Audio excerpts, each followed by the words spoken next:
মুনিয়া আত্মহত্যা প্রচারণা মামলায় আগাম জামিন চাইতে কাল হাইকোর্টে যাবেন বসুন্ধরার এমডি। অপরাধী যেই হোক আইনের মুখোমুখি হতে হবে। আইন অনুযায়ী চলবে, যেই অপরাধী হয় তাকে আইনের মুখোমুখি হতে হবে। ধর্ষণ কিংবা বিষ প্রয়োগ করা হয়েছিল কিনা খতিয়ে দেখার সুপারিশ সুরতহাল রিপোর্টে। দেখছিলেন প্রধান শিরোনাম, রাতের সময় সঙ্গে আছি আমি সজল মিত্র রিচার্ড। এবার অন্যান্য শীর্ষ সংবাদ। করোনা আক্রান্ত বেগম জিয়ার ফুসফুসে কোনো সংক্রমণ নেই, হাসপাতালে থাকতে হবে আরো 2 থেকে 3 দিন জানালেন চিকিৎসক। সুস্থতার উপর নির্ভর করছে বিএনপির ভবিষ্যৎ। রাশিয়া ও চীনের টিকা দেশে উৎপাদনের অনুমোদন। পরামর্শক দলের সুপারিশে আছে মডার্না, ফাইজার ও জনসনের ভ্যাকসিনও। দেশে একদিনে মৃত্যু 77।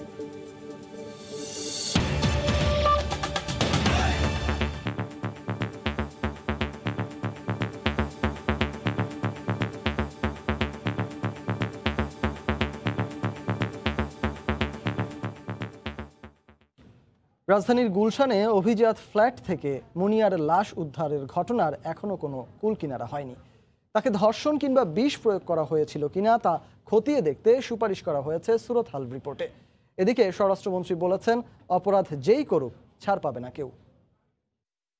গুলশানের একটি ফ্ল্যাট থেকে মরদেহ উদ্ধার হওয়া মোশাররত জাহান মুনিয়ার মৃত্যুর পর পুলিশের করা সুরতহাল প্রতিবেদনের একটি কপি এসেছে সময় সংবাদের হাতে। তাতে দেখা যায়, সুরতহাল করা পুলিশের উপপরিদর্শক লিখেছেন, হত্যার আগে ভিকটিম ধর্ষিত হয়েছেন কিনা তা জানার জন্য নমুনা সংগ্রহ করা হয়েছে, কিংবা তাকে বিষ প্রয়োগ করা হয়েছিল কিনা তাও তদন্তের আওতায় আসার সুপারিশ করা হয়। আর এসবের দায়িত্ব দেওয়া হয় একজন কনস্টেবলকে।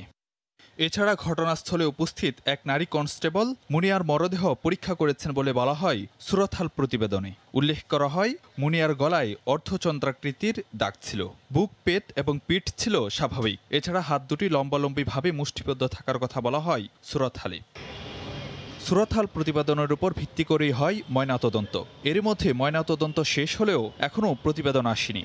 এদিকে সামাজিক যোগাযোগ মাধ্যমে এক সাক্ষাৎকারে মুনিয়ার বোন দাবি করেন, মৃত্যুর পর পা বিছানার সঙ্গে লাগানো ছিল এবং আঙুল বাঁকানো ছিল। তবে সুরতহালের রিপোর্টে এ বিষয়ে কিছু লেখা হয়নি। এই প্রেক্ষাপটে স্বরাষ্ট্রমন্ত্রী বলছেন, ময়নাতদন্ত রিপোর্ট আসলেই প্রকৃত কারণ বের হয়ে আসবে, তবে কেউই আইনের ঊর্ধ্বে নয়। আইন অনুযায়ী চলবে, যেই অপরাধী হয় তাকে আইনের মুখোমুখি হতে হবে, বিচারের মুখোমুখি হতে হবে। এটা তদন্তাধীন রয়েছে, সেই তদন্তের পরেই আমরা বলতে পারবো। এদিকে মুনিয়া মারা যাওয়ার মামলার আসামি বসুন্ধরা গ্রুপের ব্যবস্থাপনা পরিচালকের দেশ ত্যাগে নিষেধাজ্ঞা আসে। এরপর তিনি দেশ ছেড়েছেন না দেশে আছেন এ বিষয়ে আইনশৃঙ্খলা রক্ষা বাহিনী এখনও কিছু জানায়নি। ফারুক ভাইয়া, রবিন, সময় সংবাদ, ঢাকা।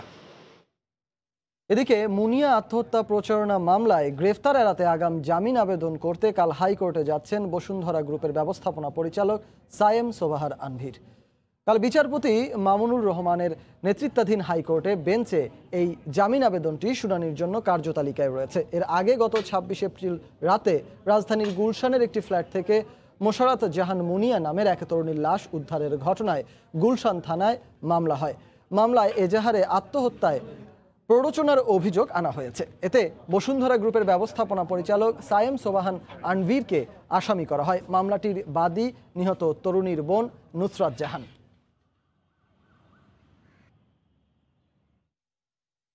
করোনা আক্রান্ত বেগম জিয়ার ফুসফুসে কোনো সংক্রমণ নেই। পরীক্ষা নিরীক্ষা করার জন্যই তাকে রাজধানীর এভার কেয়ার হাসপাতালে ভর্তি করা হয়েছে। একথা জানিয়েছেন তার ব্যক্তিগত চিকিৎসক। তিনি জানান, বয়স ও স্বাস্থ্যগত অবস্থা বিবেচনা করে বেগম জিয়াকে আরও 2 থেকে 3 দিন হাসপাতালে থাকতে হবে। এদিকে দলের নেতারা বলছেন, চেয়ারপারসনের রোগ মুক্তির উপর বিএনপির ভবিষ্যৎ নির্ভর করছে। করোনা ভাইরাসে আক্রান্ত হওয়ার 19 দিন পর বিএনপি চেয়ারপারসন বেগম খালেদা জিয়াকে মঙ্গলবার রাতে রাজধানীর এভার কেয়ার হাসপাতালে নিয়ে যাওয়া হয় কিছু শারীরিক পরীক্ষার জন্য। সেখানে ভর্তির পর চিকিৎসকরা জানান, ফুসফুসে সামান্য সংক্রমণ থাকলেও বেগম জিয়ার শারীরিক অবস্থা স্থিতিশীল রয়েছে। তবে বুধবার রাতে বেগম জিয়ার স্বাস্থ্যগত অবস্থা জানাতে গুলশান কার্যালয়ে ডাকা সংবাদ সম্মেলনে তার ব্যক্তিগত চিকিৎসক AZM জাহিদ হোসেন জানান, করোনা আক্রান্ত খালেদা জিয়ার ফুসফুসে কোনো সংক্রমণ নেই। তার পর্যবেক্ষণের জন্য 10 সদস্যের মেডিকেল বোর্ড গঠন করা হয়েছে।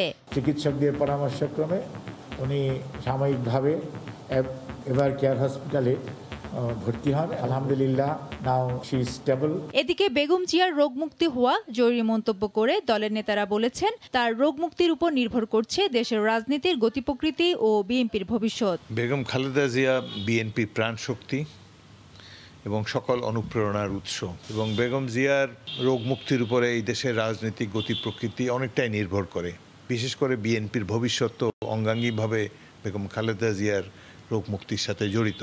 বেগম জিয়া সুস্থ হয়ে উঠলে বিএনপির নেতাকর্মীরাও উজ্জীবিত হয়ে উঠবেন বলে মন্তব্য করেন মেজর অবসরপ্রাপ্ত হাফিজ। তিনি অসুস্থ হলে দল অসুস্থ হয়ে পড়ে, তিনি সুস্থ হলে দল উজ্জীবিত হয়ে পড়ে। ফেরদৌস লিপি, সময় সংবাদ, ঢাকা।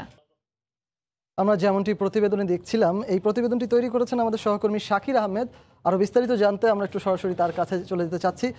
শাকির, আমরা প্রতিবেদনটি দেখলাম, এ বিষয়ে যদি বিস্তারিত আমাদেরকে একটু ব্যাখ্যা করতেন। রিচার্ড, আপনি জানেন যে ধর্মভিত্তিক রাজনৈতিক দলগুলো মূলত হেফাজতে ইসলাম নামে একটি সংগঠনের ব্যানারে একত্রিত হয়েছে। তারা যদিও বলছে যে এটি কোনো রাজনৈতিক সংগঠন নয়, তবু হেফাজতে ইসলামের যারা নেতৃত্বে রয়েছেন তারা প্রত্যেকেই ইসলামী রাজনৈতিক দলগুলো যেগুলো রয়েছে তারা সেই দলগুলোর দায়িত্বে আছেন। সুতরাং সরাসরিভাবে না বললেও হেফাজতে ইসলাম মূলত একটি রাজনৈতিক সংগঠনই হয়েই দাঁড়িয়েছে। তো আপনি জানেন যে দীর্ঘদিন ধরে বাংলাদেশের ধর্মপ্রাণ মানুষ যারা রয়েছেন তারা কিন্তু ওয়াজ মাহফিলের আয়োজন করে থাকেন। সেই ওয়াজ মাহফিলে সাধারণত ধর্মীয় উপদেশ দেওয়ার কথা, কিন্তু হেফাজতে ইসলামের যে সমস্ত নেতারা রয়েছেন তারা কিন্তু ওয়াজ মাহফিলে বক্তা হিসেবে গিয়ে সেই ধর্মীয় উপদেশের পরিবর্তে তারা নানা উগ্র ধরনের কথাবার্তা বলেন, সাম্প্রদায়িক কথাবার্তা বলেন, সহিংস কথাবার্তা বলেন। পাশাপাশি তারা কিন্তু দেশের স্বার্থবিরোধী নানা ধরনের কথা বলেন। এমনকি এই অবস্থায় এসে তারা আল কায়েদা বা তালেবানের মতো সন্ত্রাসী সংগঠনের পৃষ্ঠপোষকতাও কিন্তু তারা করছেন। তো সেই তালিকায় রয়েছেন হেফাজতে ইসলামের যুগ্ম মহাসচিব মামুনুল হক থেকে শুরু করে হেফাজতের বিভিন্ন সারির নেতারা কিন্তু এই আলোচনায় রয়েছেন। অর্থাৎ তারা ওয়াজ মাহফিলে ধর্মীয় উপদেশের পরিবর্তে নানা উগ্রবাদী কথাবার্তা বলেন।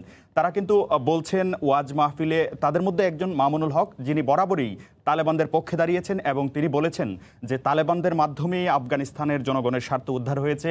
তিনি কিন্তু তালেবানদেরকে আফগানিস্তানের ত্রাণকর্তা বলে উল্লেখ করেছেন। পাশাপাশি তিনি ব্ল্যাকলিস্টেড ইউরোপীয় ইউনিয়ন সহ বিভিন্ন সংগঠন যেগুলো রয়েছে সেই সংগঠনগুলোর দৃষ্টিতে ব্ল্যাকলিস্টেড যে জঙ্গি নেতা রয়েছেন মোল্লা ওমরকে কিন্তু তিনি আমিরুল মোমিনিন অর্থাৎ মোমিনদের মুসলমানদের লিডার হিসেবে উল্লেখ করেছেন।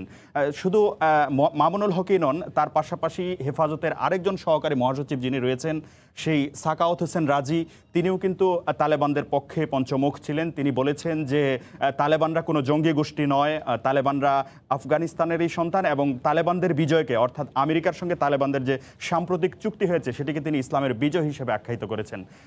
তারপর আমরা দেখতে পাচ্ছি যে শুধুমাত্র সাকাওয়াত হোসেনের পাশাপাশি আরও আছেন খোরশেদ আলম কাসেমি নামে একজন হেফাজতের সহকারী মহাসচিব। তিনিও কিন্তু তার ওয়াজে ধর্মীয় উপদেশের পরিবর্তে অর্থাৎ নামাজ, রোজা, হজ, জাকাত, ইসলামের যে ফান্ডামেন্টালস রোলসগুলো রয়েছে সেই ফান্ডামেন্টাল রুলসের পরিবর্তে উনি বলেছেন জিহাদ করে দ্রুত জান্নাত লাভের জন্য। উনি কিন্তু সেই উস্কানিমূলক বক্তব্যগুলো দিয়েছেন। যদিও ইসলামী চিন্তাবিদরা বলছেন বাংলাদেশের বর্তমান প্রেক্ষিতে জিহাদ বা ধর্মযুদ্ধ যেটিকে বলা হয় সেটির মতো পরিস্থিতি সৃষ্টি হয়নি। তারপরেও তিনি জিহাদের প্রতি আহ্বান জানিয়ে তার মাধ্যমে জান্নাত লাভের কথা বলেছেন। তিনি ছাড়াও আছেন খালেদ সাইফুল্লাহ আইয়ুবী নামে হেফাজতে ইসলামের একজন যুগ্ম মহাসচিব, যিনি দেশের বিভিন্ন প্রান্তে ওয়াজ নসিহত করে থাকেন। তিনিও কিন্তু তার বক্তব্যে ধর্মীয় কথাবার্তা আনেননি। তিনি কিন্তু বারবারই বলেছেন যে হেফাজতে ইসলামের যিনি আমির রয়েছেন জুনায়েদ বাবনগরী, তিনি কোরআনের জীবন্ত পাতা। পাশাপাশি তিনি বলেছেন যে হেফাজতে ইসলামের যে যুগ্ম মহাসচিব রয়েছেন মামুনুল হক, তার বিরুদ্ধে আচরণকারীদের তিনি চোখ উপড়ে ফেলার হুমকি দিয়েছেন। যদিও ইসলামী চিন্তাবিদরা বলছেন ওয়াজ নসিহতের ক্ষেত্রে মানুষকে ইসলামের পথে আহ্বানের ক্ষেত্রে সুন্দর ভাষা ব্যবহারের কথা বলছেন, তিনি কিন্তু আক্রমণাত্মক বক্তব্য দিয়েছেন। তাছাড়া ঢাকা মহানগর আমির যিনি রয়েছেন জুনায়েদ আল হাবিব, তিনি কিন্তু হেফাজতে ইসলামের সহিংস কর্মকাণ্ডের সমালোচনাকারীদেরকে কিন্তু তিনি মেড ইন ইন্ডিয়ান বলে আখ্যায়িত করেছেন। পুলিশের কাছ থেকে আমরা জেনেছি, অর্থাৎ তারা কিন্তু প্রত্যেকেই পুলিশের হাতে আটক রয়েছেন। ইতিমধ্যে পুলিশ জানিয়েছে হেফাজতে ইসলামের এই নেতারা ওয়াজের ময়দানকে দখল করার জন্য রাবেতাতুল ওয়াজিন নামে একটি সিন্ডিকেট তৈরি করেছেন। সেই সিন্ডিকেটের মাধ্যমে তারা দেশের বিভিন্ন প্রান্তে হেফাজতের স্থানীয় নেতাদেরকে বলতেন ওয়াজ মাহফিল আয়োজন করার জন্য। হেফাজতের স্থানীয় নেতারা ওয়াজ মাহফিল আয়োজন করলে প্রতি ওয়াজের থেকে তারা 50,000 থেকে 1 লাখ টাকার বিনিময়ে তারা সেই ওয়াজ মাহফিলে গমন করতেন এবং ব্যয়বহুল একটি পরিবহন ব্যবস্থা যেটি হেলিকপ্টার, তারা কিন্তু ওয়াজ মাহফিলে সেটি ব্যবহার করতেন। রিচার্ড, শাকির, আপনি যেটি বলছিলেন তার মাঝখানে আরও একটা বিষয় অবশ্য আমরা আপনার প্রতিবেদনেও দেখেছি, সেটি হচ্ছে গিয়ে ইসলামী চিন্তাবিদরা সাধারণ মানুষের ওপরে তাদের এই ওয়াজ মাহফিলে যে বক্তব্য তারা দিয়ে থাকেন, এই বক্তব্যের একটা প্রভাব দেখছেন বা প্রভাব নিয়েও কথা বলেছেন যে আসলে সাধারণ মানুষ যে কোনোভাবেই এতে আসলে উগ্রবাদী চিন্তাভাবনার দিকে ধাবিত হতে পারে। সেই সম্ভাবনার ক্ষেত্রে আসলে সেই চিন্তাবিদদের বক্তব্য কিংবা বিশ্লেষকদের মন্তব্য সবকিছু মিলিয়ে আপনার কাছে বিস্তারিত ব্যাখ্যা আসলে কি আছে? রিচার্ড, আপনি সত্যি বলেছেন। ইসলামী চিন্তাবিদ থেকে শুরু করে নিরাপত্তা বিশ্লেষক সবাই কিন্তু বলেছেন ইসলামের দৃষ্টিভঙ্গি বা ইসলামের ফিলোসফির সঙ্গে আল কায়েদার আদর্শের কোনো মিল নেই। সুতরাং আল কায়েদাকে ইসলামের সঙ্গে মেলানো, তালেবানকে ইসলামের পক্ষে জিহাদ হিসাবে মেলানো কিন্তু ঠিক নয়। পাশাপাশি নিরাপত্তা বিশ্লেষকরা বলছেন যে এই ধরনের ওয়াজের ফলে, উগ্রবাদী কথাবার্তা শোনার ফলে ইসলামী চিন্তাবিদদের পাশাপাশি নিরাপত্তা বিশ্লেষকরা বলছেন সাধারণ মানুষ কিন্তু বিভ্রান্ত হয়ে উগ্রবাদের দিকে ঝুঁকে যেতে পারেন। তারা উদাহরণ টেনেছেন যে 90-এর দশকে বাংলাদেশ থেকে আফগানিস্তানে মুজাহিদ হিসেবে গিয়েছেন, পাশাপাশি আইএসএ যোগদানের মতো ঘটনাও কিন্তু আমাদের দেশে ঘটেছে। সুতরাং তারা এই উগ্রবাদী বক্তব্য থেকে মানুষ বিভ্রান্ত হয়ে জঙ্গিবাদ বা উগ্রবাদের দিকে ঝুঁকে যেতে পারেন বলেও তারা কিন্তু আশঙ্কা করছেন। রিচার্ড, আপনাকে অসংখ্য ধন্যবাদ শাকির, কিছু গুরুত্বপূর্ণ তথ্য এবং উপাত্ত বিশ্লেষণ করে আমাদের মাঝখানে এত সুন্দর উপস্থাপনের জন্য। আমাদের সাথে এতক্ষণ ছিলেন আমাদের সহকর্মী শাকির আহমেদ। চীন ও রাশিয়ার ভ্যাকসিন বাংলাদেশে উৎপাদনে নীতিগত অনুমোদন দিয়েছে অর্থনৈতিক বিষয়ক সংক্রান্ত মন্ত্রিসভা কমিটি। দুপুরে বৈঠক শেষে অনলাইন ব্রিফিংয়ে একথা জানান অর্থমন্ত্রী। এদিকে ঝুঁকি, প্রাপ্যতার সম্ভাবনা ও সক্ষমতা বিচার করে সিনোভ্যাক, জনসন, মডার্না ও ফাইজারের টিকার প্রতি আপাতত আস্থা পরামর্শক দলের। তবে বিভিন্ন ধরনের টিকা একসঙ্গে প্রয়োগের ক্ষেত্রে কঠোর ব্যবস্থাপনার তাগিদ বিশেষজ্ঞদের। এদিকে করোনা আক্রান্ত হয়ে দেশে একদিনে আরও ৭৭ জনের মৃত্যু হয়েছে। সময় মতো সেরামের টিকা সরবরাহ না হওয়ায় টিকা নিয়ে সংশয় আর শঙ্কা দানা বেঁধেছে চলতি মাসের শুরু থেকেই। সংকট কাটাতে সরকারের নানামুখী পদক্ষেপ চলতি সপ্তাহের শুরু থেকেই চোখে পড়েছে। মঙ্গলবার রাশিয়ার টিকা স্পুতনিক ভি জরুরি ভিত্তিতে আমদানি ও ব্যবহারের অনুমতি দিয়েছে ঔষধ প্রশাসন অধিদপ্তর। তবে শুধু অ্যাস্ট্রাজেনেকা আর স্পুটনিক ভি নয়, যুক্তরাষ্ট্রের Pfizer, Moderna, Johnson and Johnson, চীনের সিনোভ্যাক, এই 6টি টিকা জরুরি অনুমোদন দিতে সরকারকে সুপারিশ করেছে টিকা নিয়ে জাতীয় পরামর্শক কমিটি। তারা বলছেন গণটিকা নিশ্চিত করতে দরকার সর্বোচ্চ সংখ্যক টিকার মজুদ, পাশাপাশি ঝুঁকি, টিকার কার্যকারিতা, সংরক্ষণ এসব বিষয় মাথায় রেখেই এই টিকাগুলোকে প্রাধান্য দিয়েছে কমিটি। সম্ভাব্য যে কয়টা টিকা আছে যেগুলো কার্যকারিতা ভালো, সবগুলোর কথাই আসছে। কোভ্যাক্স যে ইনিশিয়েটিভ, সেখানে তারা কিন্তু একটা টিকা দেবে তা না, তারা যে কোনো টিকাটাই দিতে পারে। তো সুতরাং আমাদের যদি সরকারের এরকম প্রস্তুতি থাকে যে যে টিকাই আসুক আমরা সেটা যেন নিতে পারি। তবে একসঙ্গে এতগুলো ভ্যাকসিন আলাদা করে প্রয়োগ এবং সঠিক ডোজ নিশ্চিত করতে সরকারকে টিকা ব্যবস্থাপনার দিকে বাড়তি নজর দেওয়ার তাগিদ বিশেষজ্ঞদের। প্রথমে হচ্ছে আমাকে অনেক বেশি ভ্যাকসিন সেন্টারটা বাড়িয়ে ফেলতে হবে। 55-র ঊর্ধ্বে যারা, ওদেরকে কোনো ধরনের রেস্ট্রিকশন থাকা উচিত না, ওরা অন দি স্পট দিবে। চীন ও রাশিয়ার ভ্যাকসিন বাংলাদেশে উৎপাদনের নীতিগত অনুমোদন দিয়েছে অর্থনৈতিক বিষয়ে সংক্রান্ত মন্ত্রিসভা কমিটি। বিকল্প হিসেবে আমরা রাশিয়ান স্পুটনিক আর চায়নার সাইনোফার্ম, যেটা আমরা সাইনোভ্যাক হিসেবে জানি, এই দুটি দেশ এবং এই দেশের সংশ্লিষ্ট সংস্থা যারা আছে তাদের সাথে আলোচনা চলছে আমাদের এই বিষয়ে ব্যবস্থা নেওয়ার জন্য। এ পর্যন্ত 2 ডোজ টিকা মিলে সিরাম থেকে আনা অক্সফোর্ড অ্যাস্ট্রাজেনেকার টিকা নিয়েছেন 83 লাখ মানুষ। সরকারের কাছে মজুদ আছে আরও 20 লাখ ডোজ। রাশেদ লিমন, সময় সংবাদ, ঢাকা। শুরু হলো বড় মৌসুমে সরকারি পর্যায়ে কৃষকের কাছ থেকে ধান সংগ্রহ অভিযান। 27 টাকা কেজি দরে কেনা হবে 6.5 লাখ টন ধান। তবে বাজার দাম ভালো থাকায় সরকারকে ধান দেয়া নিয়ে দোটানায় রয়েছেন কৃষক। এতে করে সরকার নির্ধারিত ধান সংগ্রহের লক্ষ্যমাত্রা পূরণ নিয়ে শঙ্কায় রয়েছে খাদ্য বিভাগ। দেশের বিভিন্ন স্থানে চলতি বোরো মৌসুমে পাকা ধান কেটে ঘরে তুলতে ব্যস্ত কৃষকরা।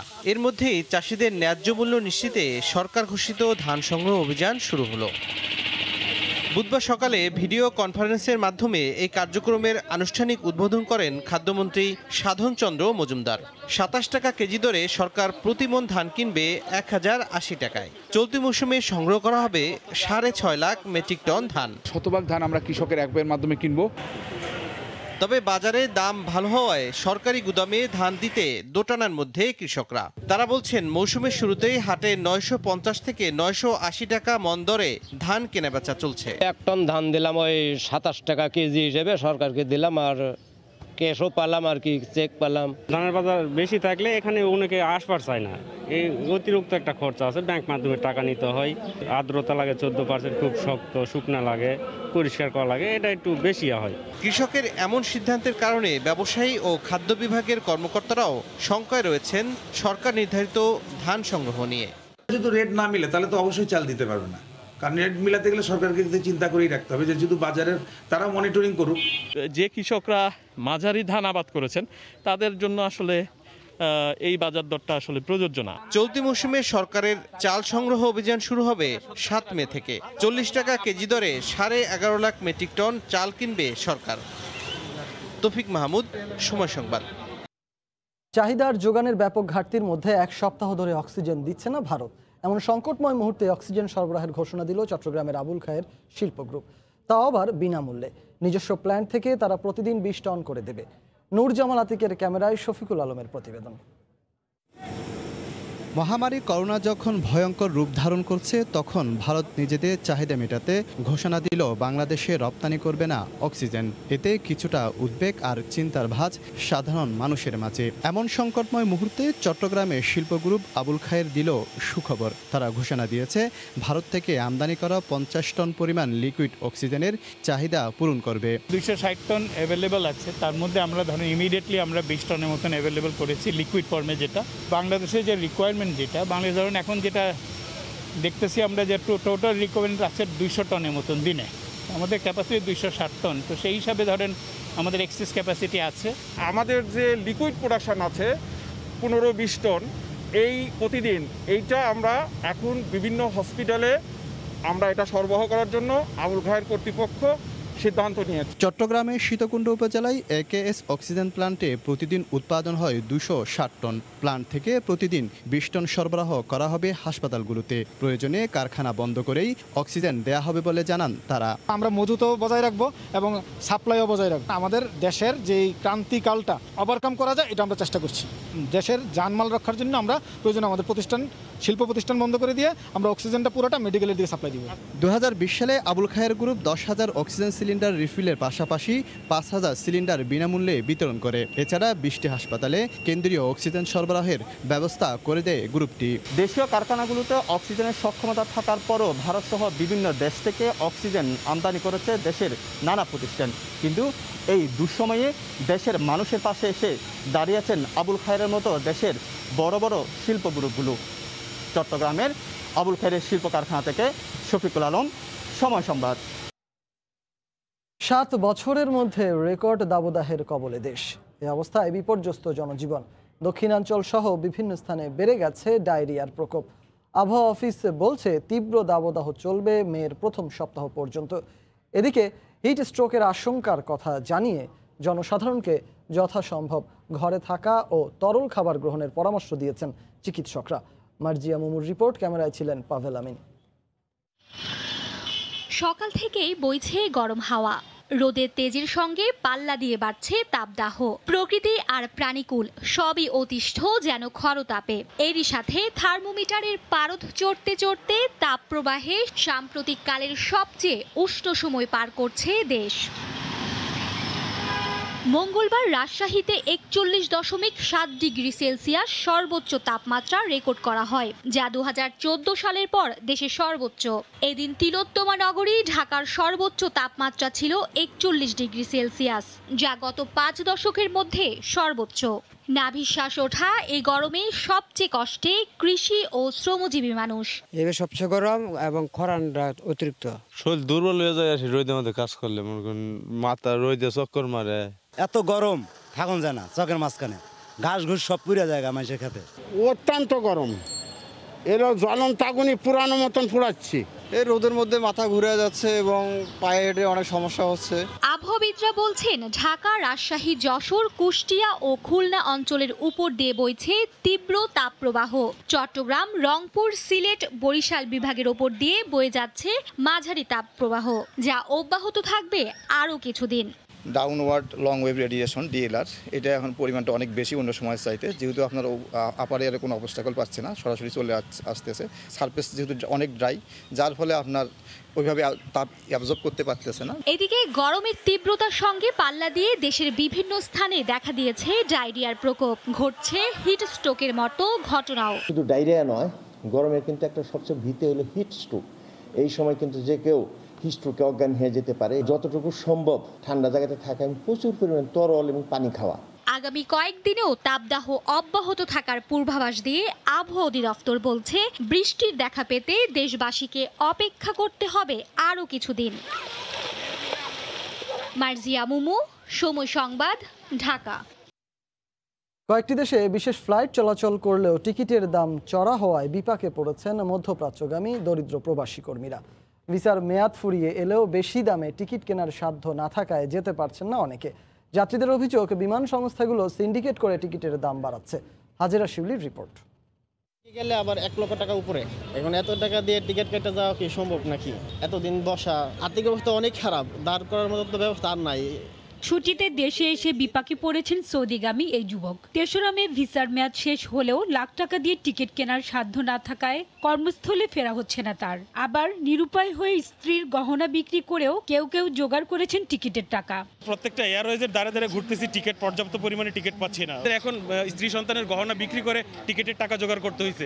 নিয়ন্ত্রণ করার মতন কেউ নেই। এয়ারলাইন্স চালারা সব একটা সিন্ডিকেট করছে যে কারো চেয়ে কেউ ভাড়া কম নেবে না। রিক্রুটিং এজেন্টরা বলছেন, প্রতিবেশী দেশ ভারত ও নেপাল থেকে যাত্রীরা অনেক কম ভাড়ায় যেতে পারলেও এদেশে সব এয়ারলাইন্স মধ্যপ্রাচ্যগামী বিমানের ভাড়া নিচ্ছেন কয়েক গুণ বেশি। প্রবাসী কল্যাণ মন্ত্রণালয়কে আমরা এটা অবগত করেছি, আমরা যে এই ভাড়ার বিষয়ে লাগাম টেনে ধরার জন্য। এদিকে অনেক প্রবাসী অনলাইনে উচ্চ মূল্যের টিকিট বুকিং দিলেও বেশিরভাগ বিদেশি এয়ারলাইন্সের অফিস বন্ধ থাকায় যাত্রা নিয়ে অনিশ্চয়তা কাটছে না তাদের। টোটাল 3.5 লাখ টাকা 1 লাখ টাকা আমার অলরেডি খরচ হয়ে গেছে। 29 তারিখে ফ্লাইট, এখানে আসছে কনফার্মের জন্য, এরা তো কোনো সাড়াই দিয়েছে। কাতার এয়ারওয়েজ আর কি আমি টিকিট বুকিং দিয়েছে, কিন্তু এখানে এসে আমি কোনো অফিসে ওদের খোলা পাচ্ছি না। সিভিল এভিয়েশন বলছে, এয়ারলাইন্সগুলোর অতিরিক্ত ভাড়া নেওয়া বন্ধে গ্রাউন্ড হ্যান্ডলিং সহ বিভিন্ন ক্ষেত্রে ছাড় দেওয়া হয়েছে। এরপরও বেশি ভাড়া নিলে সেটি দেখার দায়িত্ব মন্ত্রণালয়ের। ভাড়া যাতে না বাড়তে হয় তাদের জন্য আমি কিছু বিশেষ সুবিধা তাদেরকে এয়ারলাইন্সগুলোকে দিয়েছি। তবে এয়ারলাইন্সগুলো তাদের ব্যবসাটা বুঝে, যাত্রী নিয়ে যারা ডিল করে যেসব সংস্থাগুলো আছে, আমি মনে করি তারা এইসব এয়ারলাইন্সগুলোর সাথে আরও বেশি সম্পৃক্ত হওয়া উচিত এবং তাদেরকে একটা স্ট্রং মনিটরিংয়ে রাখা উচিত। লকডাউনে আটকে পড়া প্রবাসী কর্মীদের জন্য 17 এপ্রিল থেকে বিশেষ ফ্লাইট চালুর পর গত 12 দিনে 40,000-এরও বেশি প্রবাসী দেশ ছেড়েছেন। প্রথমে 5টি দেশে, পরে আরও 3টি দেশে অনুমতি দেওয়া হলেও দেশে করোনার প্রকোপ বেড়ে যাওয়ায় বন্ধ করে দিয়েছে ওমান। হাজেরা শিউলি, সময় সংবাদ, ঢাকা। রমজানের মাঝামাঝি এসেও করোনার কারণে রাজধানীর শপিং মলে জমছে না ঈদের বেচাকেনা। বেশিরভাগ ক্রেতাই আসছেন শিশুদের জন্য কেনাকাটা করতে। তবে আশায় বুকবাঁধা দোকানীদের প্রত্যাশা, শুক্রবার থেকে হয়তো জমবে কেনাকাটা। কামরুল হাসান সবুজের রিপোর্ট। স্বাভাবিক সময়ে রমজানের মাঝামাঝিতে রাজধানীর এই শপিং মলের প্রতিটি দোকান করিডোরে থাকে উপচে পড়া ভিড়। তবে এবারের চিত্র ভিন্ন।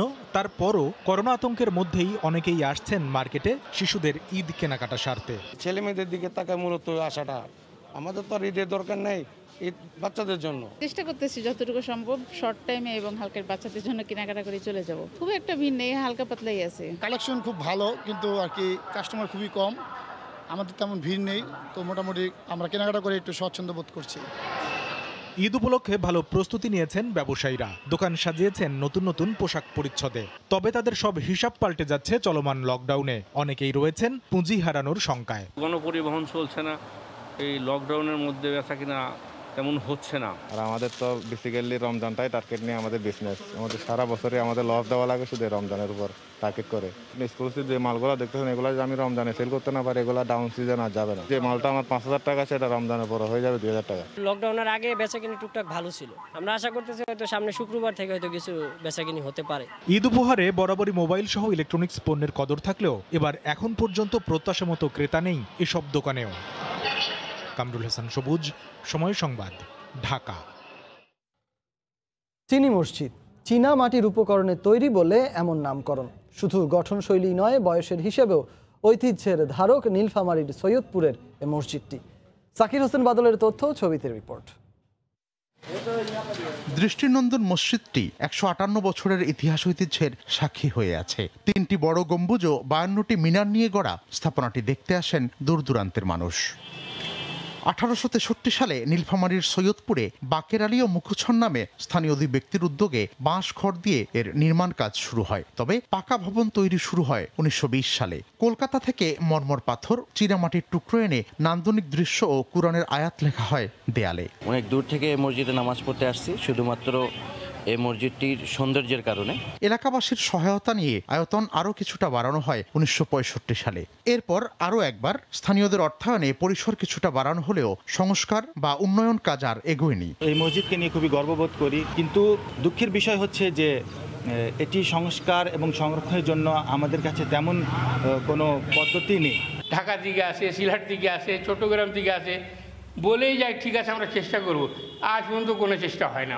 বহু বছর ধরে সংস্কার না হওয়ায় ছাদের গম্বুজ ও মিনারে ফাটল দেখা দিয়েছে, যা মুসল্লিদের জন্য ঝুঁকি তৈরি করছে বলে জানালেন খতিব। এটা সংস্কার অত্যন্ত জরুরি, না হলে আমাদের এই ঐতিহাসিক জিনিস হয়তো দেখা যাবে কিছুদিন পর নষ্টের দিকে, ধ্বংসের দিকে চলে যাবে। সরকারের কাছে আকুল আবেদন করব যেন মসজিদের দিকে আমাদের একটু নজর দেয়। এলাকাবাসীর মন্তব্য, প্রত্নতাত্ত্বিক মর্যাদা দিয়ে মসজিদটির রক্ষণাবেক্ষণ করা না হলে স্থাপনাটি নিশ্চিহ্ন হয়ে যাওয়ার আশঙ্কা রয়েছে। সময় সংবাদ, নীলফামারী। এ পর্যায়ে শীর্ষ সংবাদ জানিয়ে দিচ্ছি আরেকবার। মুনিয়া আত্মহত্যা প্ররোচনা মামলায় হাইকোর্টে বসুন্ধরার এমডির আগাম জামিন আবেদন। শুনানি কাল। ধর্ষণ কিংবা বিষ প্রয়োগের বিষয় খতিয়ে দেখার সুপারিশ সুরত হাল রিপোর্টে। করোনা আক্রান্ত বেগম জিয়ার ফুসফুসে কোনো সংক্রমণ নেই, হাসপাতালে থাকতে হবে আরও 2 থেকে 3 দিন, জানালেন চিকিৎসক। সুস্থতার উপর নির্ভর করছে বিএনপির ভবিষ্যৎ। এবং রাশিয়া ও চীনের টিকা দেশে উৎপাদনের অনুমোদন। পরামর্শক দলের সুপারিশে আছে মডার্না, ফাইজার ও জনসনের ভ্যাকসিনও। দেশে একদিনে মৃত্যু 77। এই ছিল রাতের সময়ে, সঙ্গে থাকুন সময়ের।